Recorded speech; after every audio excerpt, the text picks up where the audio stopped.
Masayang tinanggap ng mga taga-barangay North Fairview, Novaliches, Quezon City ang Health Caravan event na pinangunahan ng PRC Quezon City Chapter sa pakikipagtulungan ng Philippine Nurses Association of America. Inalalayan ng PRC Quezon City Chapter ang kanilang nasasakupan upang bigyan ng pangkalusugang serbisyo, kaalaman sa kalinisan at pag-iwas sa mga sakit. Narito ang ulat ni Daniel Letada. Narito po tayo ngayon sa Milenio Covered Court, Barangay North Fairview, Novaliches, Quezon City, na kung saan ay kasalukuyan po natin ginaganap ang Health Caravan sa temang Caring for Disaster Affected Communities in partnership of Philippine Nurses Associations of America.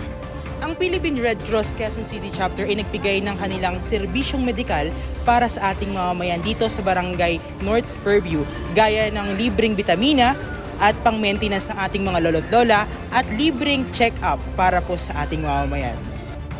Maraming salamat po sa tulong ng Philippine Red Cross na binigyan kami ng mga vitamins at Losartan na pang-maintenance. Salamat din po sa Philippine Nurses Association of America.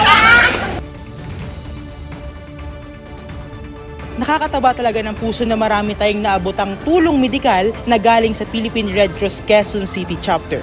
Ako po si Daniel Letada, The Red Report.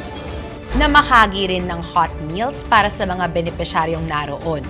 Bukod sa tulong na ibinahagi ng Philippine Nurses Association of America, nakiisa rin ang medical volunteers gaya ng mga doktor, medtechs, nurses, RC-143 at mga staff.